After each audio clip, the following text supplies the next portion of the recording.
हरे कृष्णा। तो हरे कृष्णा समस्त भक्तों का हार्दिक स्वागत करते हैं आज का हमारा गीता क्लास में। तो लास्ट टाइम ये सेक्शन हम डिस्कशन कर रहे थे कर्मयोगी वर्सेस कर्म भोगी। तो कर्मयोगी का चेतना किस प्रकार रहता है और कर्म भोगी का चेतना किस प्रकार रहता है, किस प्रकार कर्मयोगी जो है और भक्ति योगी जो है बंधन से कर्म करते हुए मुक्त हो जाता है और किस प्रकार कर्म भोगी कर्म करते हुए बंधन में पड़ जाता है। इसका कारण क्या है, इसका डिटेल्स इस सेक्शन में भगवान बताते हैं वर्ष नंबर 25 से 35 तक। 25 सक्ता कर्माणि अविद्वांस यथा कुर्वन्ति भारत कुर्याद् विद्वांस तथा सक्तः चिकीर्षु लोक संग्रहम्। सक्ता कर्मणि अविद्वांस, जो अविद्वान है, अज्ञानी है, कर्म के प्रति अटैच रहते हैं, कर्म फल के प्रति अटैच रहते हैं। लेकिन जो विद्वान है, ज्ञानी व्यक्ति है, वो डिटैच्ड वे से कार्य करते हैं। और इस प्रकार लोगों के लिए एक प्रकार की एग्जाम्पल स्थापित करते हैं। तो बंधन का कारण है कर्म के प्रति अटैचमेंट और मुक्ति का कारण है कर्म से डिटैचमेंट। 26 न बुद्धि भेदम जनाये अज्ञानं कर्म संगिनाम् जोषयेत् सर्वकर्माणि विद्वान् युक्त समाचरन्। तो ज्ञानी डिटैच्ड वे से कार्य करना चाहिए, लेकिन अज्ञानी व्यक्ति को जो अटैच्ड वे से कार्य करते हैं उनको डिस्टर्ब नहीं करना चाहिए, क्योंकि वो वैदिक सिस्टम के अनुसार ही कर रहा है कार्य, इसलिए उनको डिस्टर्ब करना नहीं चाहिए। लेकिन ज्ञानी डिटैच्ड वे से कार्य क्यों करता है, इसका कारण क्या है, क्योंकि ज्ञानी के पास ये नॉलेज है। दैट इज वर्स नंबर 27 प्रकृतेः क्रियमाणानि नयि कर्माणि सर्वशः अहंकार विमूढात्मा कर्ताहमिति मन्यते। तो ज्ञानी जानता है प्रकृति क्रियमाणानि, इस संसार में जो भी एक्टिविटी हो रहा है 3 गुण के द्वारा हो रहा है, जिसको कि प्रकृति कहा जाता है। इस संसार जो प्रकृति आप देख रहे हो, ये 3 गुण का मैनिफेस्टेशन है और कुछ नहीं है। जिस प्रकार 3 मेन कलर है, ग्रीन, येलो और रेड, ओके ना, ये 3 कलर कॉम्बिनेशन से लाखों करोड़ कलर बन सकता है। तो ये आप देख रहे हैं, ये पिक्चर यहाँ पर देख रहे हो, ये क्या है, आपको होगी राधा कृष्ण है, गोपियां हैं, ठीक है नहीं। उधर देखो थोड़ा, चैतन्य महाप्रभु डांस कर रहे हैं, ओके ना, वहां पे गोचारण लीला चल रहा है। तो यहाँ पे कृष्ण है, नरसिंहदेव भगवान है, लेकिन वास्तव में ये क्या है, ग्रीन, रेड, येलो कलर का कॉम्बिनेशन। अब तत्व वाइज देखिएगा, ओके ना, लेकिन इसमें सेम रूप दिखता है, बट साइंटिफिक ब्रेन लगाए तो क्या दिखेगा आपको, ग्रीन, रेड, येलो का कॉम्बिनेशन। और ये कॉम्बिनेशन से रूप भी बनता है, सुंदरता भी बनता है, असुंदरता भी बनता है। तो वैसे ही ये संसार है और कुछ नहीं, ये मनुष्य ने पेंट किया है और ये संसार को कृष्ण ने पेंट किया है। तो मनुष्य पेंट किया है तो हम बोलते हैं ये पेंटिंग है, और कृष्ण ऐसा पेंट किया है कि हमको लगता है ये सत्य है, इसलिए कृष्ण परम सत्य है। तो परम सत्य जो असत्य को पेंट करता है, वो असत्य भी ऐसा सत्य लगता है, परम सत्य को भूल जाते हैं। है ना, इसे रियलिटी में बनाते। इसमें फोटो देखेंगे तो आपको इसमें जीवन नहीं दिखेगा, आपको लगेगा ये पेंटिंग है, ये संसार की पेंटिंग है। संसार क्या है? पेंटिंग है। पेंटिंग कौन किया है? भगवान ने किया है, कृष्ण ने किया, इसलिए सत्य मालूम पड़ता है। और ऐसा पेंटिंग किया भगवान ने कि पेंटर को लोग छोड़ के पेंटिंग के पीछे भाग गए, पेंटर को ही भूल गए। कोई भी पेंटिंग आप देखते हो, एप्रिसिएशन किसको जाता है? पेंटर को जाता है। क्या बनाया यार, लेकिन ये सर्वश्रेष्ठ पेंटर, पेंटिंग, ये जो संसार है, प्रकृति है, ये पेंटिंग है, लेकिन भगवान ने ऐसा बनाया पेंटर को याद ही नहीं करता। तो इसको कहते हैं माया। प्रकृति की क्रियमाणानि गुणैः कर्माणि सर्व, सब कुछ प्रकृति करता है। अहंकार विमूढ़ात्मा, अहंकार मतलब अज्ञान, अज्ञान मतलब अहंकार, और कुछ नहीं। विमूढ़ात्मा, अहंकार से प्रेरित होकर जीवात्मा मूर्ख बन जाता है, बुद्ध बन जाता है, मूढ़ हो जाता है। कर्ता मिति मान्यते, वो क्या सोचता है? मैंने पेंटिंग किया है, मैं कर रहा हूं। बट इस संसार में जो भी कुछ हो रहा है एक्टिविटीज, वो प्रकृति करता है। लास्ट टाइम मैंने इसका डिटेल्स बताया था, आज थोड़ा और डिस्कशन करेंगे। तो ये तत्व को जानकर जनरली जो बुद्धिमान व्यक्ति है वो क्या रहते हैं? डिटाच रहते हैं। और ये तत्व को जो समझ नहीं पाता है, संसार के प्रति अटैच रह के अपने आप को कर्ता मानते हैं। That is verse number 28। तत्त्ववेतु महाबाहो गुण कर्म विभागयोः नागुणेषु वर्तन्ते इति मत्वा न सज्जते। Translation: One who is in knowledge of the absolute truth, Omaidya, does not engage himself in the senses and sense gratification, knowing well the difference between work and devotion and work for fruitive pleasures. तत्वविदु महाबाहो, तत्वविद मतलब Noire of absolute, सब जो कि संसार को, जगत को ठीक ठीक जानता है, सत्य रूप में जानता है, वास्तविक में समझता है। कैसे समझता है? गुण कर्म विभाग गुणा गुणेषु वर्तन्ते। इस संसार में जो भी एक्टिविटी हो रहा है गुण के प्रभाव से हो रहा है। एक गुण एक अन्य गुण का इंटरेक्शन से ये संसार क्या हो रहा है? चल रहा है। इस प्रकार समझकर व्यक्ति क्या रहता है? शांत रहता है। तो प्रॉपर ट्रांसलेशन देखेंगे थोड़ा अलग से किए, अलग से नहीं, सेम है, बट प्रॉपर सत्य के भीतर भी सत्य को ढूंढते हैं। It's like that, knowing well the difference between work in devotion and work for the fruitive activities. तो work in devotion, भक्तिमय कार्य जब हम करते हैं तो तीन गुण का प्रभाव से नहीं, लेकिन भौतिक वस्तु के लिए, भोग के लिए जो कार्य करते हैं वो तीन गुण का प्रभाव से। इस चीज को ही भगवान यहाँ पर कहते हैं गुणा गुणेषु वर्तन्ते। ओके ना, गुण कर्म विभाग है। तो ये चीज को प्रभुपाद जी ने इस प्रकार ट्रांसलेशन किया है, हमें समझना अत्यंत आवश्यकता है। तो व्हाई डज ज्ञानी इज नेचुरली अनटेस्ट? क्यों?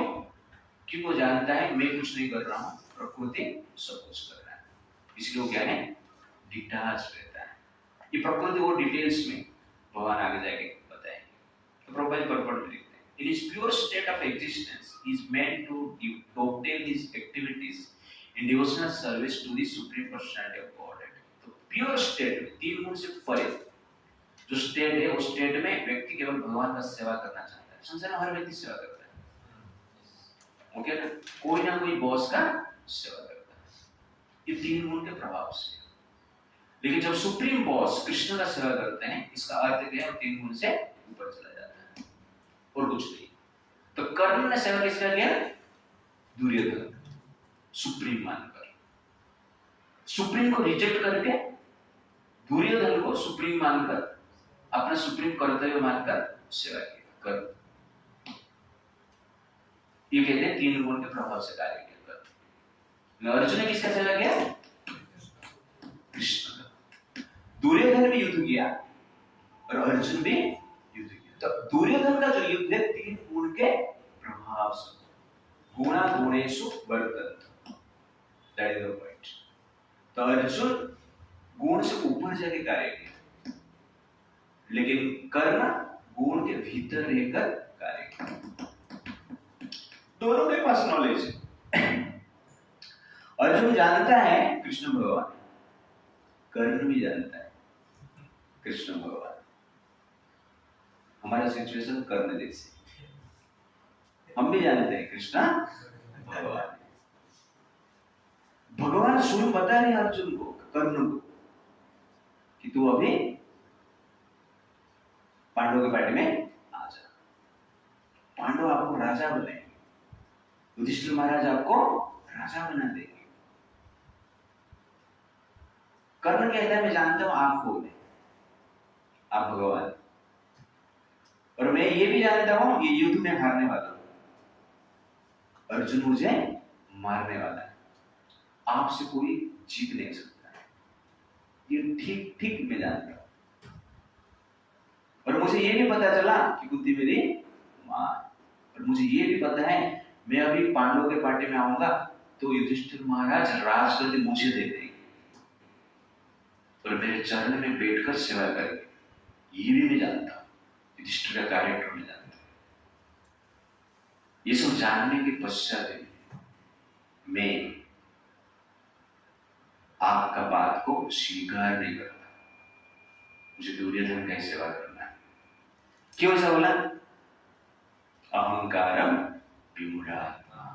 उसके पीछे मेन कारण लोग क्या कहेंगे। दुर्योधन ने तुमको राजा बनाया, धन दिया, संपत्ति दिया, पावर दिया, पोजीशन दिया, कंफर्ट्स दिया, और जब दुर्योधन का टाइम आया पांडवों की पार्टी में चला गया। लोग मुझे गाली देंगे, अपमान करेंगे, मेरा निंदा होगा। अहंकार विमूढ़ात्मा। विमूढ़ मतलब स्पेशल गधा। खाली गधा नहीं, कौन सा गधा? अहंकार विमूढ़ात्मा। अहंकार का अर्थ ये नहीं है उसके पास ज्ञान नहीं है, जानते हुए भी अज्ञान का ही साथ देता है, वो अहंकार है। कर्ण ने ऐसे की, क्यों? गुण का प्रभाव में होता। तो एक चीज आप लोग याद रखिए, जीव का स्वभाव ये है प्रभाव में काम करना। जीव का स्वभाव क्या है? प्रभाव में काम करना। माया का प्रभाव में काम करना है या तो कृष्ण का प्रभाव में काम करना है। बिना प्रभाव से जीव काम नहीं करेगा। जीव का कॉन्स्टिट्यूशनल पोजीशन है किसका प्रभाव में रहना, ये हमारा स्वभाव है। इसलिए हमें मोटिवेशन चाहिए। कृष्ण को मोटिवेशन चाहिए नहीं। क्यों? जीव को प्रभाव चाहिए, प्रभाव का अभाव में कुछ करेगा नहीं, इसलिए क्या चाहिए उसको? प्रभाव चाहिए। ये उसका स्वभाव है, ये समझ लेना। तो कर्ण प्रकृति का स्वभाव में रहकर कार्य किया और अर्जुन कृष्ण का प्रभाव में रहकर कार्य किया। तो प्रकृति का प्रभाव में कर्ण कार्य किया, इसलिए अहंकार विमूढ़ात्मा। कर्ण का एग्जाम्पल यहाँ पर ठीक ठाक है। गुणा गुणेषु वर्तन्ते। गुण के प्रभाव से अपने इंद्रियों को नियोजित किया, सब कुछ जानने के पश्चात। प्रभुपाद यहाँ पर कहते हैं कि doctor is activities in devotional service to the supreme personality of God. He therefore engages himself in the activities of Krishna consciousness and becomes naturally unattached to the activities of the material senses, which are circumstantial and temporary. तो कर्ण attached रहा गुण के प्रभाव से, और Arjun attach नहीं रहा, लेकिन किसके साथ? कृष्ण के साथ। इतना ही डिफरेंस। अटैचमेंट रहना ही पड़ेगा आपको, जीव का स्वभाव ही अटैचमेंट है। वो डिटैचमेंट हो ही नहीं सकता। या तो माया के साथ अटैच रहेगा या कृष्ण के साथ अटैच रहेगा। गांधारी और कुंती में ये अंतर है। अभी मैं महाभारत पढ़ रहा हूँ, इसलिए महाभारत का एग्जाम्पल मैं आपको ज्यादा दे रहा हूँ और बहुत रिलेटिव। गांधारी और कुंती में ये अंतर है, गांधारी भी धार्मिक थी। डेली युद्ध के समय दुर्योधन बाकी कौरव जाके गांधारी को प्रणाम करते थे और प्रणाम करते टाइम दुर्योधन बोलता था, माता मुझे आशीर्वाद दीजिए। गांधारी वहां पर कभी भी 18 दिन में कभी भी बोले नहीं कि दुर्योधन आपका जय।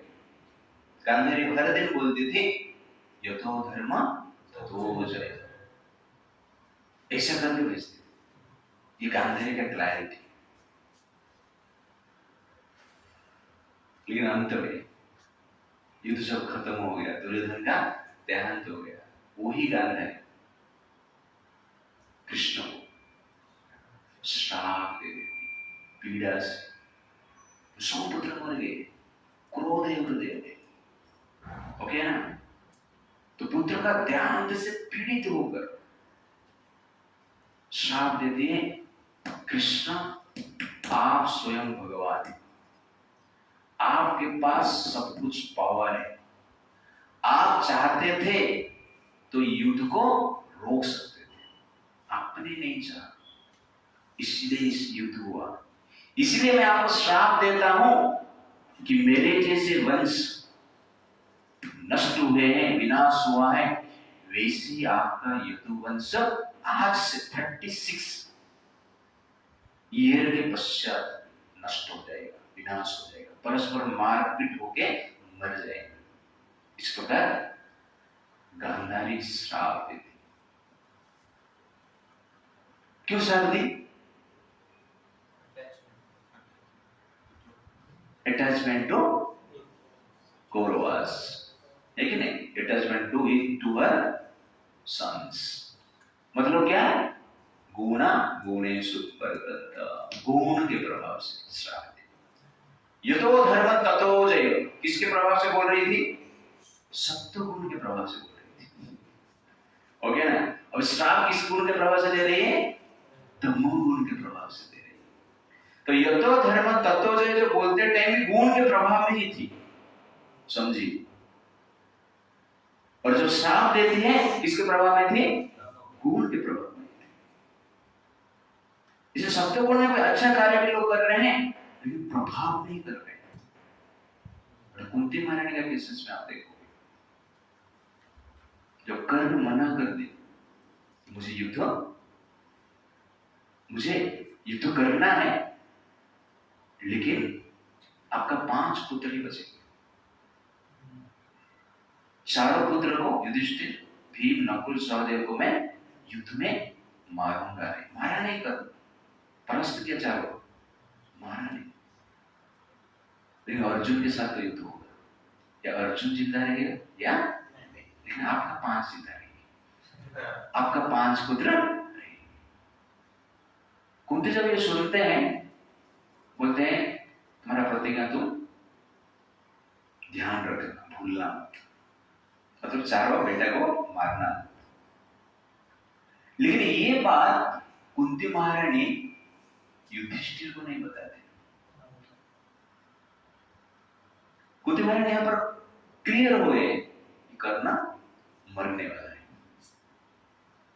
लेकिन अपना पुत्र को बचाने के लिए उपाय था ना, युधिष्ठिर को बचा देते थे, ये बता देते थे, युधिष्ठिर को बता देते थे, तो आसानी से युद्ध रुक जाता था। अंडरस्टैंड? और युद्ध रुकने के बाद पांडव भी बचेंगे, कौरव भी बचेंगे, कितना बड़ा कार्य होता है। लेकिन कुंती महारानी कार्य नहीं किया। क्यों नहीं किए? कि वो 3 गुण के प्रभाव से कार्य नहीं करते। किसके प्रभाव से कार्य करते हैं? कृष्ण के प्रभाव से कार्य करते हैं। कृष्ण का प्रभाव क्या है?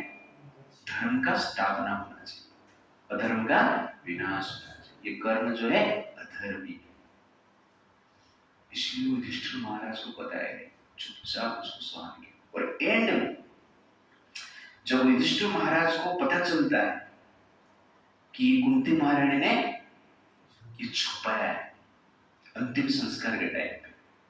कुंती महारानी बोलते हैं पांडव अब कर्ण के लिए अंतिम संस्कार करो। तो युधिष्ठिर महाराज पूछते क्यों? तो कुंती महारानी बोलती आपका ही भाई था, बड़ा भाई।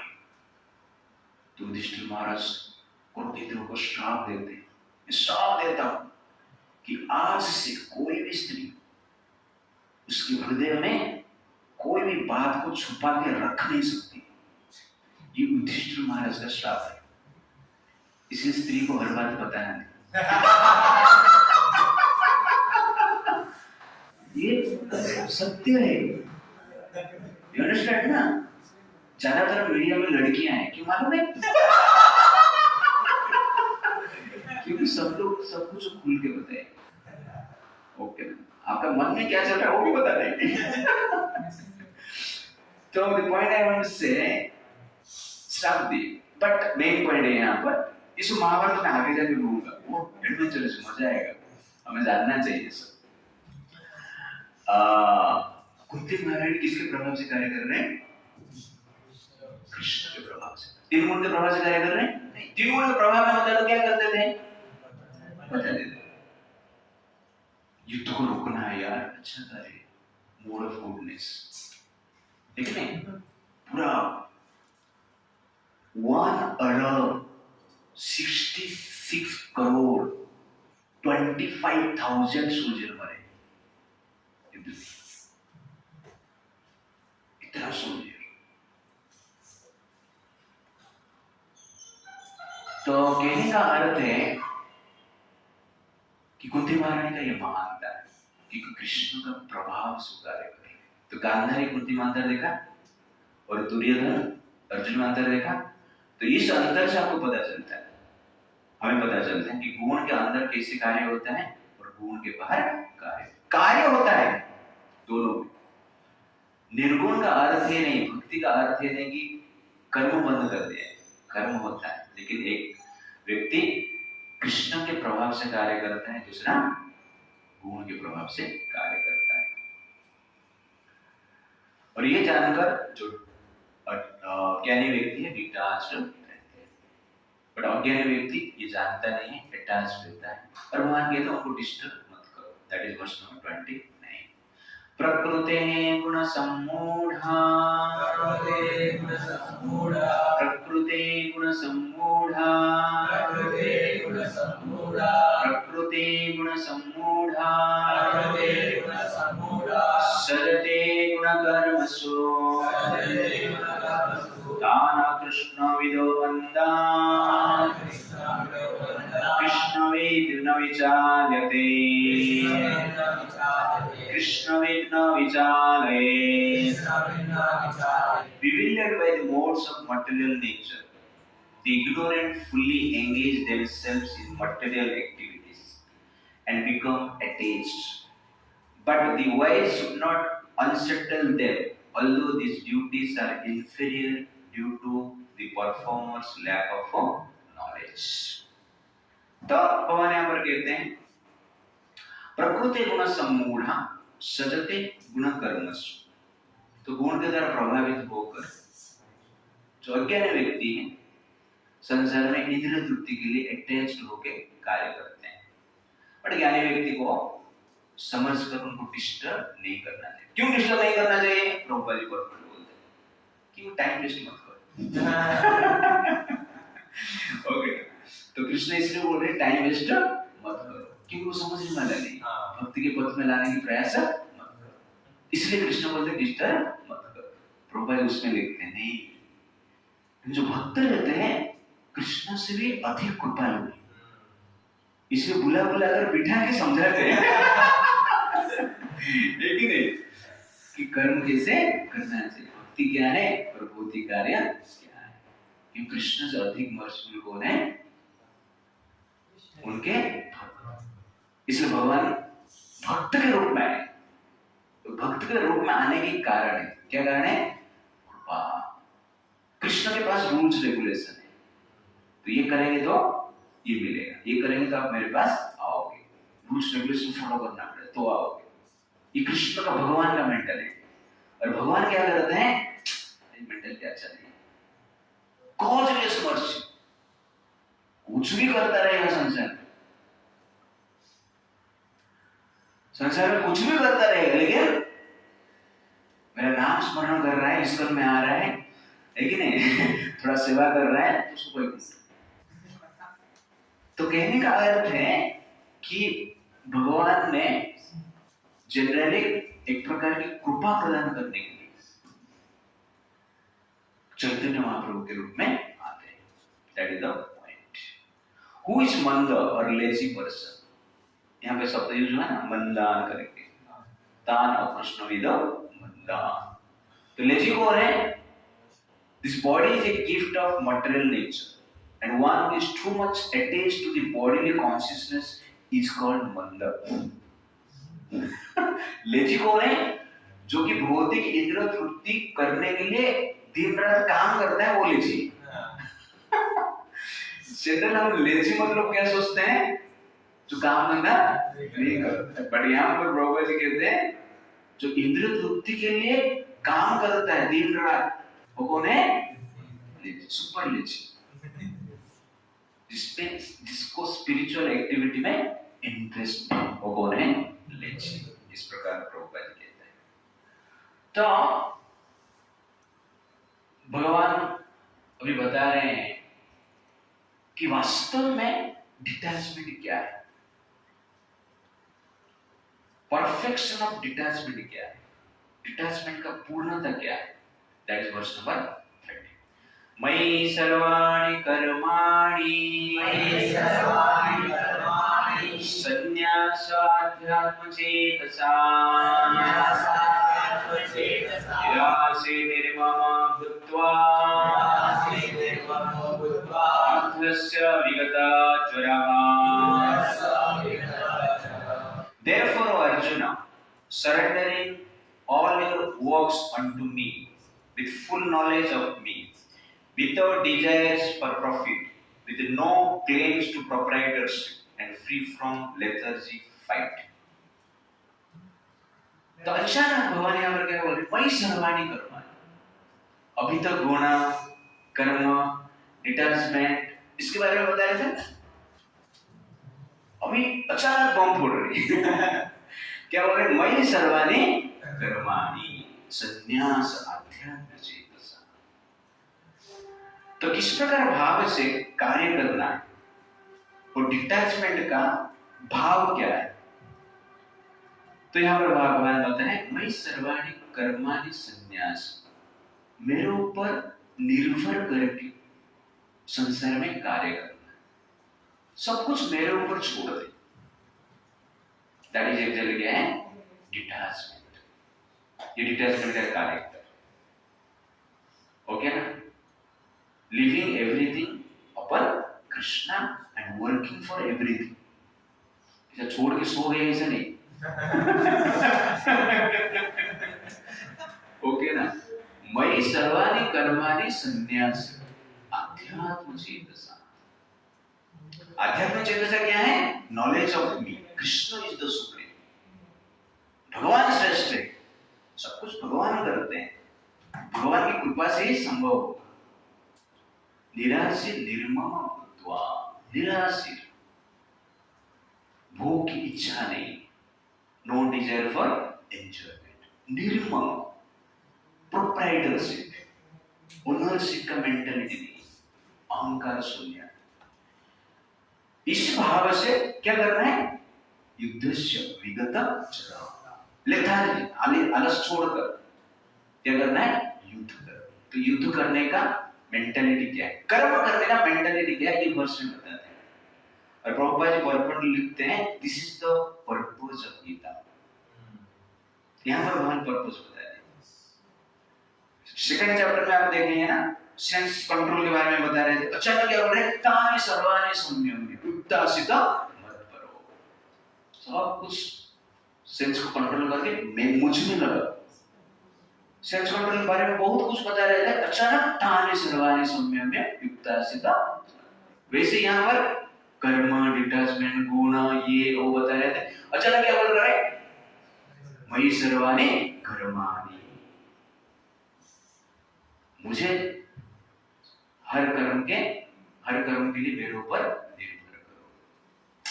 तो इस प्रकार चेतना से हमें कार्य करना चाहिए। तो डिटैचमेंट मतलब ये चार चीजें, living everything on Krishna. Krishna is the ultimate doer, अध्यात्म चेतस। अब क्या बोल रहे थे, डूअर कौन है? प्रकृति डूअर है। अब यहां पर वहां क्या बोल रहे हैं? अध्यात्म चेतस, कि मैं ही डूअर हूं, क्योंकि प्रकृति मेरा अधीन है। यू अंडरस्टैंड ना? तुम लोग फैक्ट्री को प्रणाम करता है नहीं, फैक्ट्री सब कुछ कर रहे हैं, फैक्ट्री आपका भला हो, आप ही सब कुछ दे रहे हो, फिर मैं मालिक हूं फैक्ट्री का, रिमोट कंट्रोल मेरे हाथ में है। तुम बोल रहे हो कि स्विच ऑन किया और चालू कर दिया, नहीं, मैंने रिमोट ऑन किया था, इसलिए तुम्हारा फैक्ट्री चालू है। मैं रिमोट ऑफ कर दूंगा, तुम स्विच दबाते रहेगा तो भी कुछ नहीं होगा। इसलिए भगवान क्या बोलते हैं, वही सर्वाणि कर्माणि संन्यास अध्यात्म चिकित्सा, आई एम द डूअर। ये जानकर आपको क्या रहना पड़ेगा? डिटैच होना चाहिए। That is the point. Why one should follow injunction of शास्त्र? This verse clearly indicates the purpose of Bhagavad Gita. Such an injunction may make things a little difficult. Nevertheless, duties must be carried out with dependence on Krishna, because that is the constitutional position of the living entity. तो शास्त्र के अनुसार क्यों चलना चाहिए? क्योंकि आपको dependent होके ही कार्य करना पड़ेगा, या तो दुर्योधन के ऊपर या तो कृष्ण के ऊपर। आप स्वतंत्र नहीं, ये आपका प्रकृति स्वभाव है। हमारा स्वभाव क्या है? हम परतंत्र हैं, ये हमारा स्वभाव है। ये समझना अत्यंत आवश्यक है। और हमारा स्वतंत्रता क्या है? किसके परतंत्र में रहना है, ये डिसाइड करने की स्वतंत्रता हमारे पास है, वही आपका स्वतंत्रता है। तो कृष्ण के तंत्र में रहना है या माया के तंत्र में रहना है? गणतंत्र में रहना है या गणपति तंत्र में रहना है? गणपति कौन है? कृष्ण। और गणतंत्र मतलब माया है कि नहीं? पॉलिटिक्स, कलयुग में पॉलिटिक्स। अब इलेक्शन होने वाला है ना, तो ये हमारा कॉन्स्टिट्यूशनल पोजीशन है, इसलिए हम कृष्ण के तंत्र में रहना चाहिए। How to follow the injection of Krishna?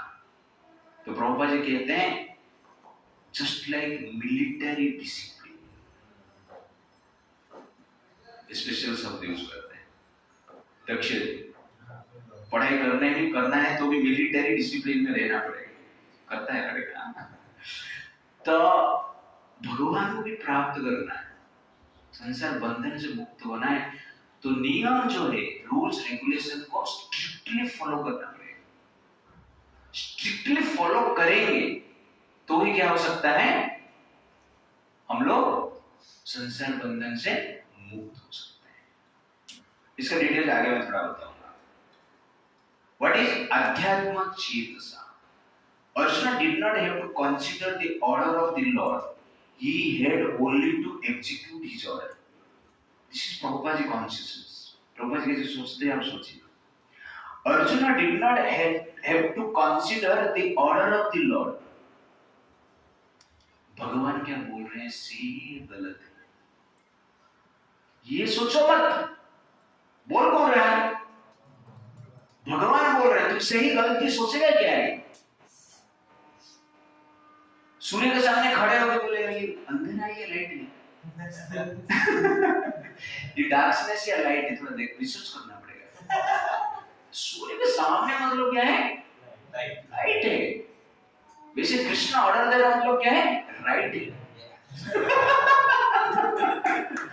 You understand ना? सूर्य के सामने मतलब लाइट है, कृष्ण के सामने मतलब राइट है।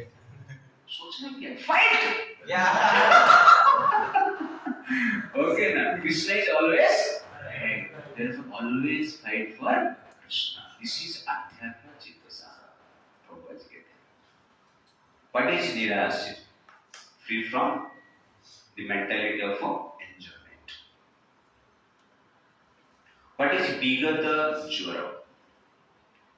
If there is any reluctance to execute such a stern order which is without consideration of so-called kinsmen in the bodily relationship, the reluctance should be thrown off. In this way, one may become vigata jvara without feverish mentality और लेथर्स. उसको मारना पड़ेगा ना अपना relative को, वो तो कष्टकारी है, फिर भी सोचने का नहीं, मारो. इसी भगवान को विकट हो जो आलस छोड़ो. ये आलस नहीं है, अटैचमेंट है. इस प्रकार जनरली प्रभुपाद कहते हैं. तो ये भक्त का कॉन्शियसनेस है. कृष्ण जो चाहते हैं वही करना है, सोचना नहीं. जो सोचता है वो सोच भी रहता है. सोच मतलब दुख. असोच्यान असोचस्त. ओके. एक्चुअली हमारा दुख का कारण हमारा सोच ही. चिंता क्या है? मन का भय. मन में कुछ कुछ विचार चल रहा है, वही हमारा चिंता है, वही हमारा दुख है.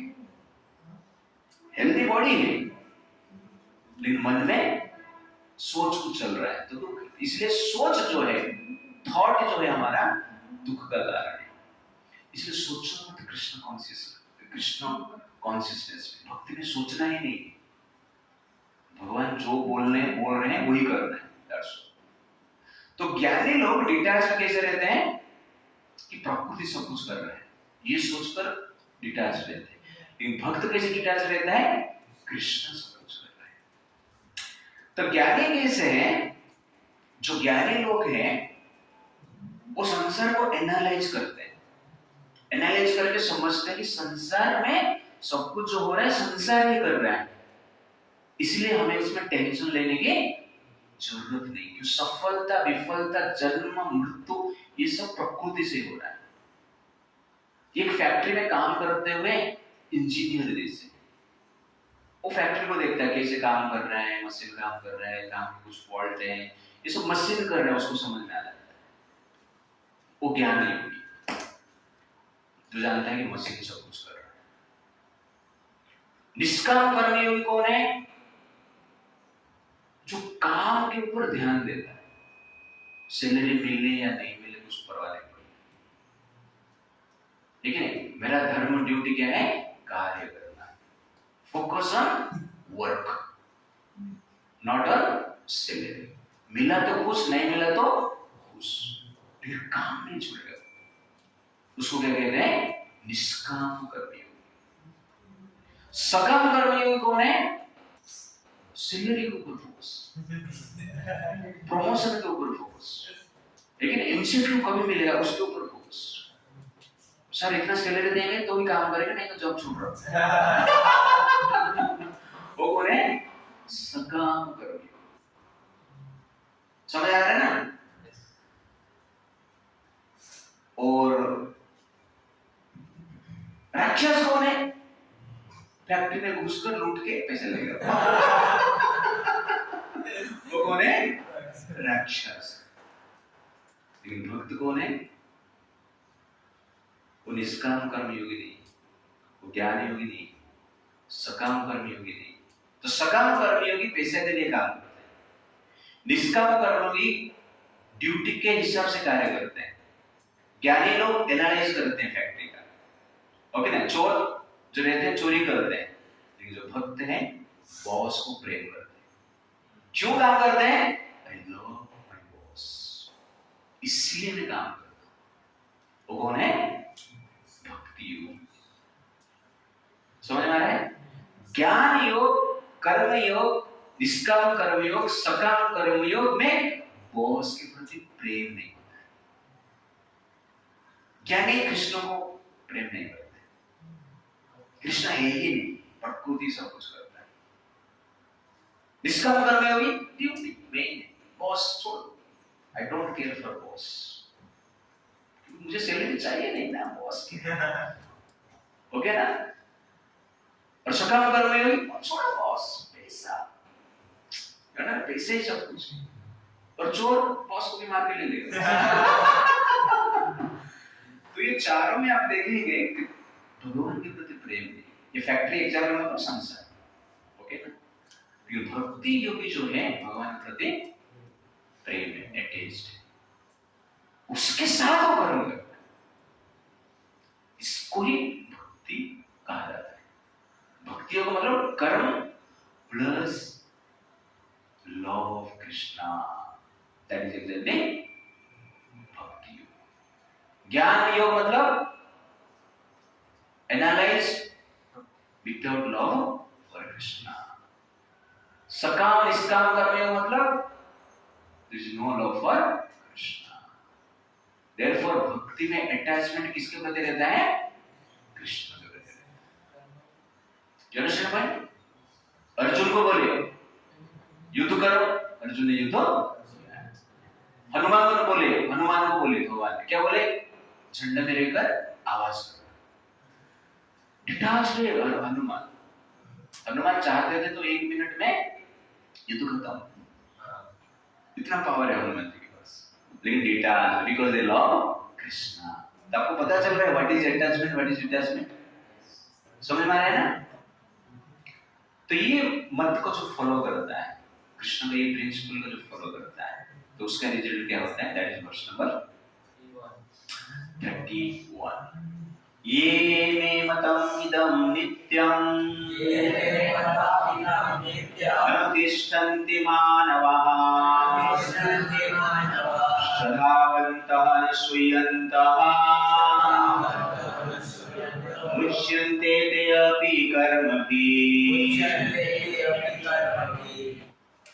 Those persons who execute their duties according to my injunctions and who follow this teaching faithfully without envy become free from the bondage of fruitive actions. मयि सर्वाणि कर्माणि संन्यास अध्यात्म चेतस निरास्य निर्मम युद्धस्य विगतः च, इसको फॉलो करना है। ये मेन है। ज्ञानी लोग क्या करते हैं? इसको छोड़ देते हैं, ये वर्ष को छोड़ देते हैं, पहले जो बताया है ना उसके हिसाब से जीना है। वो लोग ऐसा सोचते हैं, बट यहाँ पर भगवान डायरेक्ट जनरली वर्ष नंबर 31, तो 30 में क्या बता रहे हैं? तानि सर्वाणि कर्माणि।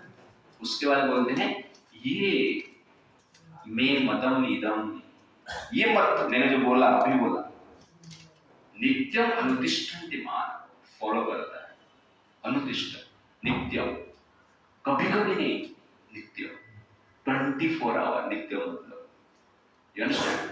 आपका सोना भी डिटैच होना चाहिए, यू अंडरस्टैंड ना। सोना भी एक क्या है? कर्म है, वो डिटैच होना चाहिए। तो डिटैच मतलब भगवान का कार्य करने के लिए रेस्ट लेना चाहिए, दैट इज द पॉइंट। नहीं सेवा चल रहा है वो सोया है हम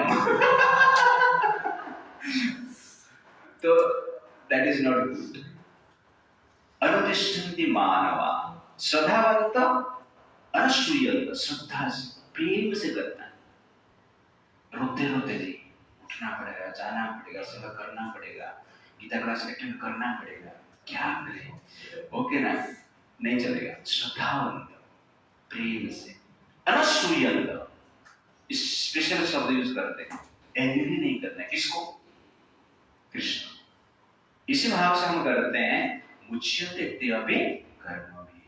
क्या करना भगवान ने बताया, और भाव क्या है? श्रद्धावन्तः अनुसूयन्त, ये भी भाव जोड़ना पड़ेगा, तब जाके मुच्यते ते अपि कर्मभिः, कर्म बंधन से मुक्त हो जाते। तो कैसे करना है कार्य? कृष्ण के ऊपर निर्भर होते हुए, अध्यात्म चेतस, कुछ डिस्क्रिमिनेट नहीं करना, क्या बोल रहा है कृष्ण, राइट रॉन्ग ये नहीं सोचना है, ओके ना। और क्या करना है?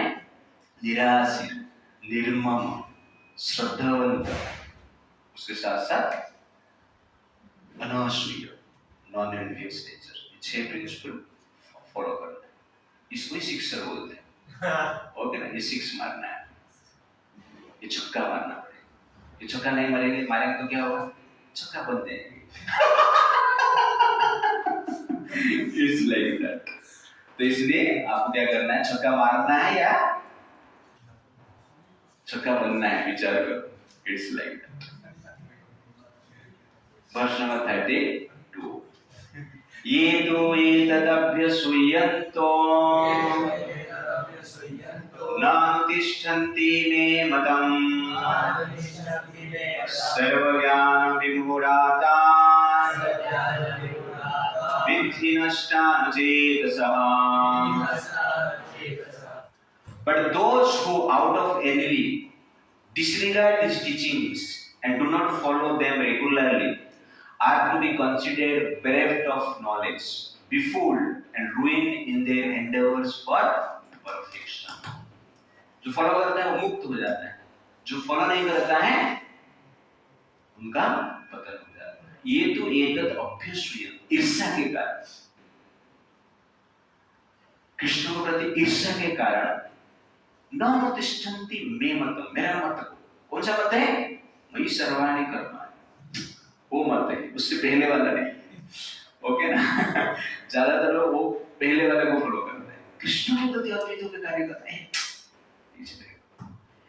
इसलिए भगवान ये शब्द यूज करते हैं डायरेक्टली, मे मतम्, मेरा मत, सर्वज्ञान विमूढातान्, आपको समझना चाहिए उसका हर जो नॉलेज है नष्ट हो गया है और बुद्धि भी नष्ट हो गया है।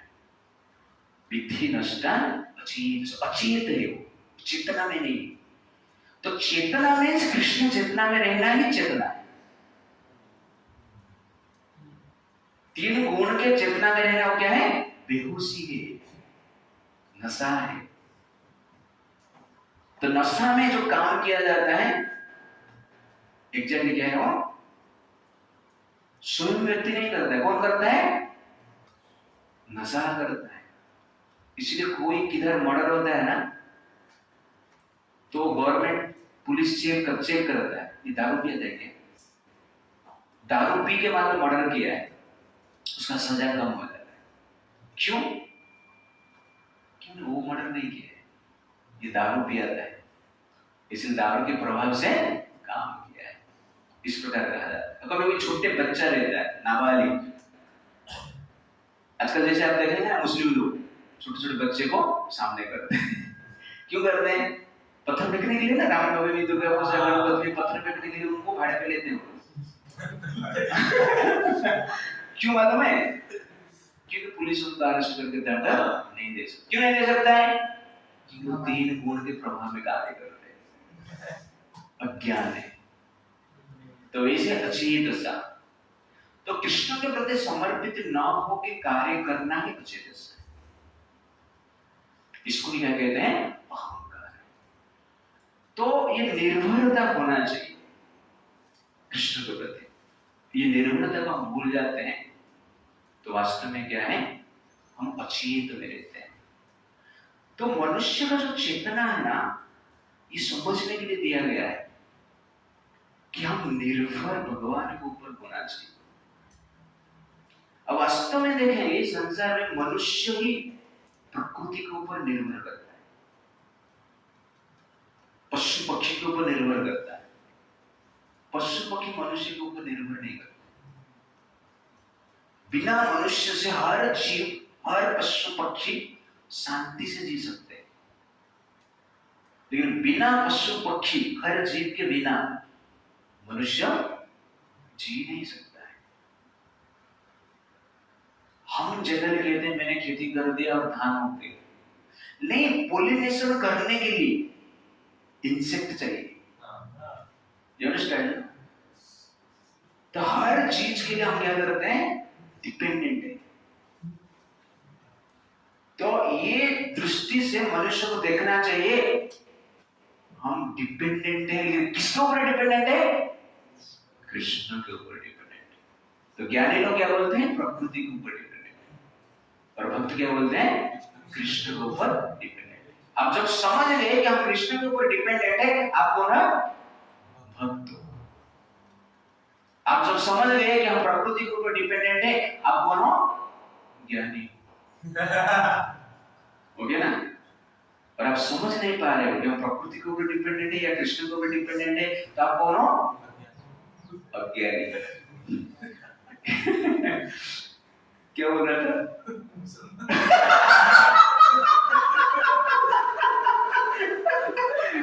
मैं ये बोलने वाला था लेकिन ज्यादा हो जाएगा इसलिए नहीं बोल रहा है। Okay okay okay. लेकिन ये सब ज्ञान होने के पश्चात भी, ये सब सुनने के पश्चात भी व्यक्ति क्या करता है? समझ नहीं पाता है, अटेंशन लेने कार्य करता है, पाप भी कर लेता है।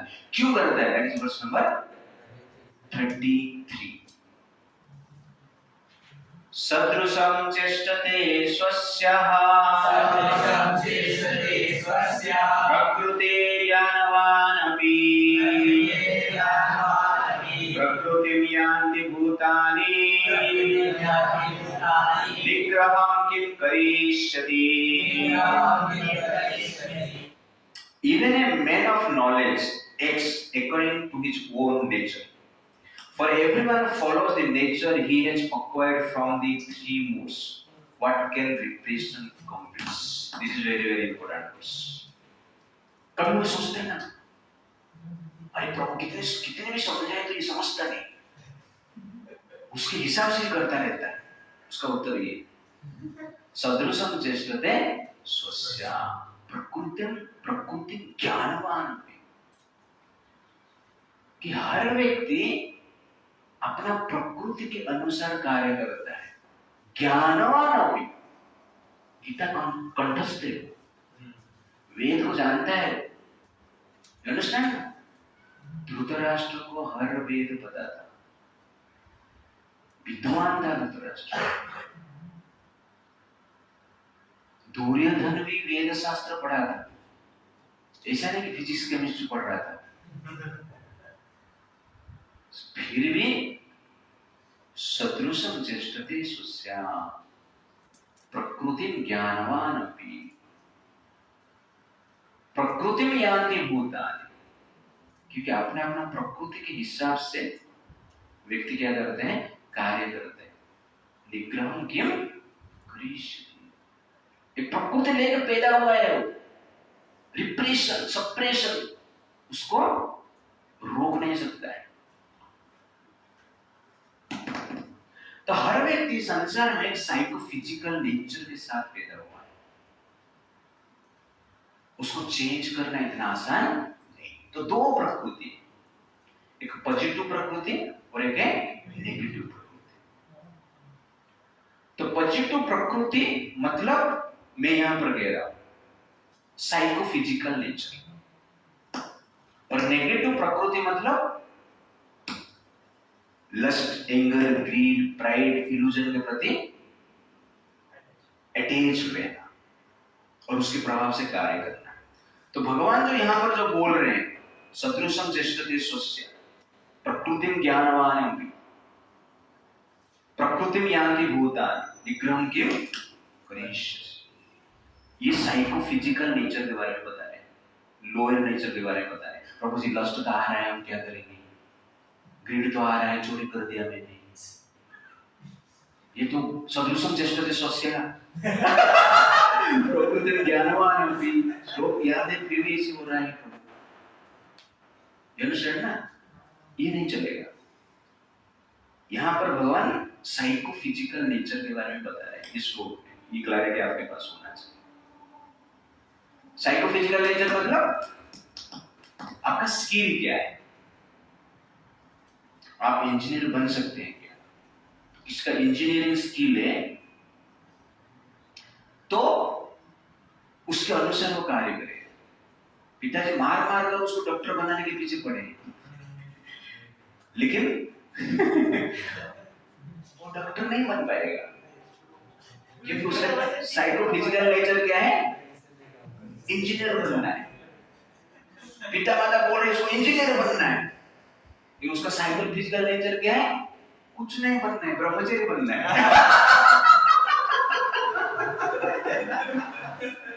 समझ रहे हो ना? सबका एक नेचर है, क्षत्रिय, ब्राह्मण, वैश्य, शूद्र नेचर है, वो चेंज नहीं कर सकते। तो उस नेचर के अनुसार व्यक्ति क्या करता है, कार्य करता है। इसलिए भगवान पहले बोलते हैं डिस्टर्ब मत करो उनको। वो क्षत्रिय नेचर है, क्षत्रिय कार्य कैसे अच्छी तरह से कर पाएगा उसमें आप उसको लगाओ। तो व्यक्ति को आनंद चाहिए तो अपने प्रकृति के अनुसार कार्य करना चाहिए। हर व्यक्ति का अपना साइकोफिजिकल नेचर को समझना चाहिए और उसके अनुसार आप कैरियर चूज करना चाहिए। ये कैरियर के लिए बस अब क्या कर सकते हो, सब लोग डॉक्टर बन रहे हैं, मैं भी बन जाऊंगा। मैं भी गया था एग्जैक्टली डॉक्टर बनने के लिए। हमारा एक मित्र के पास मेरे सुपीरियर है, वो 2 वर्ष एंट्रेंस दे रहा था, मेडिकल एंट्रेंस, फेल हो रहा था, उसके पास ही गया ओके 12th के बाद, और इतना बड़ा बुक मुझे दिखाया, इतना एग्जैक्टली इतना बड़ा था, और मैं उसको उठाया, थोड़ा देखा, बाद में रख दिया। मैं उसको पूछा ये बुक एक्सरसाइज करने के लिए या पढ़ने के लिए?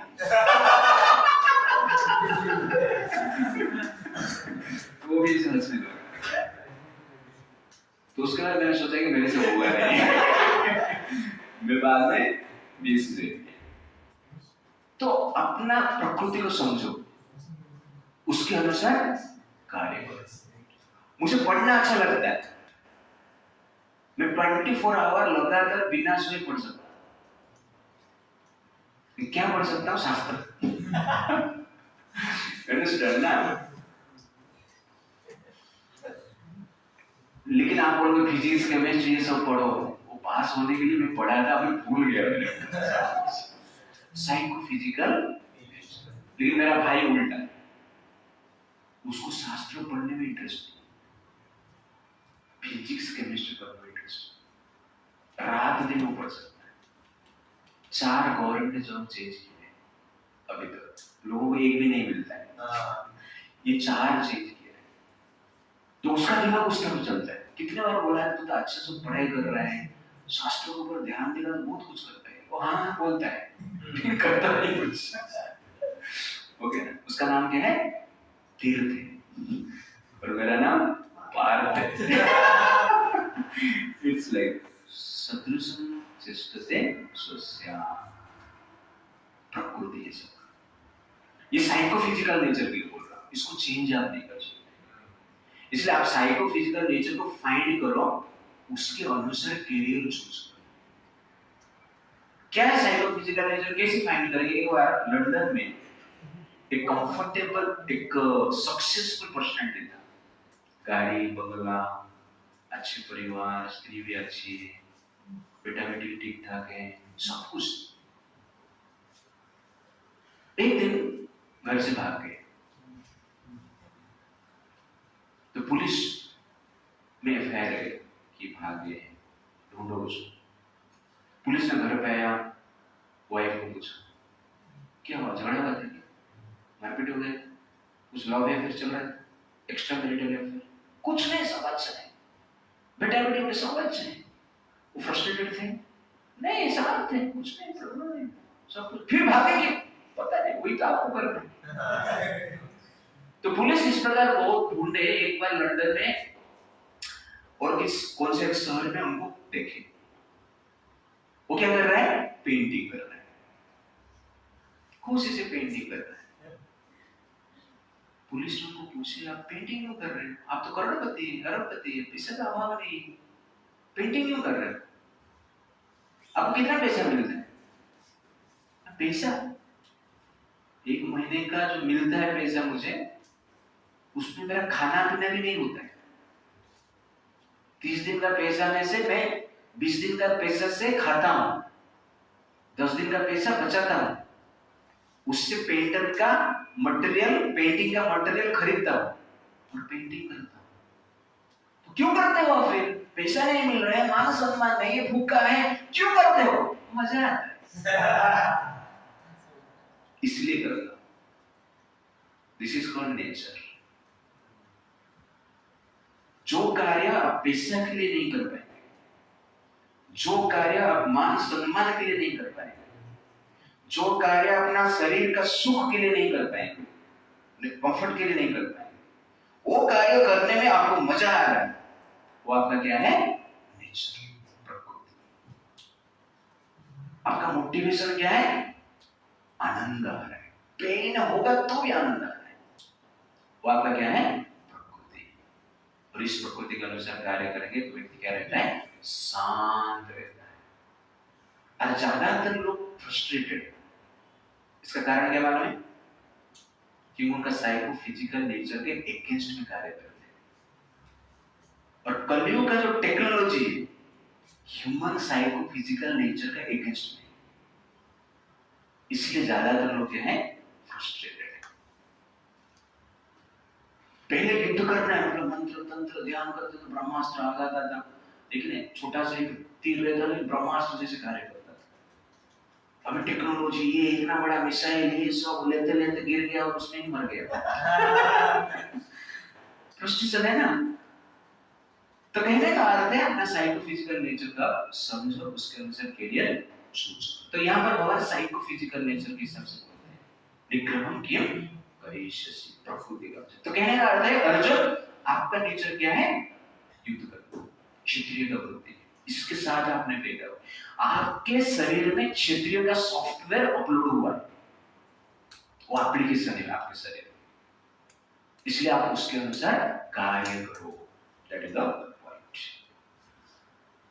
तो वर्ष नंबर 33 में भगवान कहते हैं कि ज्ञानी व्यक्ति भी अपना साइको फिजिकल नेचर के हिसाब से कार्य कर लेते हैं, बट वर्ष नंबर 34 में भगवान कहते हैं जो लोअर नेचर है उसको कंट्रोल करना। तो 33 में बोलते हैं साइको फिजिकल नेचर है उसको यूज करना समाज कल्याण के लिए, कृष्ण के लिए। जो लोअर नेचर है, सेंस ग्रेटिफिकेशन, इंद्रिय तृप्ति करने की इच्छा है, लस्ट, एंगर, ग्रीड, प्राइड, माया के प्रभाव से जो कार्य करते हैं, उस नेचर को आपको क्या करना है? कंट्रोल करना है। That is verse number 34। इंद्रियस्य इंद्रियस्य अर्थे, इंद्रियस्य इंद्रियस्य अर्थे रागदेशो व्यवस्थितो तयोर्नावसम् आगच्छेत् तौ हि अस्य परिपन्थिनो। There are principles to regulate attachment and aversion pertaining to the senses and their objects. One should not come under the control of such attachment and aversion, because they are stumbling blocks on the path of self-realization. तो यहाँ पर भगवान किसके बारे में बता रहे हैं? इंद्रिय तृप्ति के बारे में बता रहे हैं। ओके ना? सबको इंद्रिय तृप्ति करने की इच्छा रहता है, लोअर नेचर इसको कहते हैं। इंद्रिय तृप्ति मतलब क्या है? सेक्स के प्रति अट्रैक्शन। अंडरस्टैंड ना? इंद्रिय तृप्ति मतलब क्या है? इसका निंदा करना। इंद्रिय तृप्ति मतलब क्या है? अपना बल दिखा के किसको लूटना, मारना। दैट इज क्या है? इंद्रिय तृप्ति। तो कल लड़का मुझे प्रश्न पूछा कि प्रभु जी हम चाहते नहीं, हमारा मन में बहुत कुछ आ जाता है, नेगेटिव आ जाता है, तो हम क्या करेंगे, कैसे कंट्रोल करेंगे? तो ये लोअर नेचर हर व्यक्ति के हृदय में है। Lust, anger, greed, pride, illusion, ये जो नेचर है, वायरस है, हर व्यक्ति के हृदय में है। ये एप्लीकेशन सबके हृदय में इंस्टॉल किया गया है बाय डिफॉल्ट। ओके ना? इसलिए ये रहेगा, विचार आएगा, लेकिन हमें क्या करना चाहिए? इंद्रियस्य इंद्रियस्य अर्थ है राग देश व्यवस्थित करना चाहिए। तो कोई इंद्रिय तृप्ति के लिए अटैच है और कहां से प्रति कोई इंद्रिय तृप्ति से हम डिटैच है, व्यभिचार के प्रति अटैच है, बॉयफ्रेंड, गर्लफ्रेंड, अफेयर्स, अच्छा नहीं। शादी के बाद अटैच है स्त्री के प्रति। ओके ना? तो डिटैच रहता है व्यभिचार में, एवरेज। शादी के बाद अटैच है। एक गृहस्थ मुझे एक बार बताया, प्रभु जी शादी के बाद सेंस कंट्रोल कैसे करें? होता नहीं, हम करना चाहते हैं तो दूसरे खींच के लेके जाते हैं। वो ग्रोस तो मुझे सब बोल रहा है, तो बोले प्रैक्टिस करना पड़ेगा, और क्या है, ट्राई करो, सुनो समझो, गीता पढ़ो, स्टडी करो, धीरे धीरे हो जाएगा। ऐसा थोड़ा पता है। कहने का अर्थ है कि राग देशो व्यवस्थित हो, हमारा इंद्रिय तृप्ति के वजह अटैच्ड और एवर्जन है, दोनों को व्यवस्थित करना है। ऐसा नहीं कि शादी करना ही नहीं, एवर्जन, ऐसा नहीं कि व्यभिचार करना है, अटैचमेंट। तो कहने का अर्थ है इसको व्यवस्थित करना पड़ेगा, व्यवस्थित मतलब कंट्रोल करना पड़ेगा। तयोर न वशम आगच्छेत्, उनके वश में नहीं आना है। क्यों नहीं आना? तानि अस्य परिबंधित, यह आपका आत्म साक्षात्कार का पथ में, आत्म साक्षात्कार मतलब क्या है? तानि सर्वाणि कर्मा, संन्यास अध्यात्म चेतसा, ये पथ में ये सब बाधा है, इसलिए आपको क्या करना पड़ेगा? कंट्रोल करना पड़ेगा। तयोर न वशम आगच्छेत्, उनके वश में नहीं आना पड़ेगा, कंट्रोल करना पड़ेगा। इसलिए सेल्फ कंट्रोल अत्यंत आवश्यक।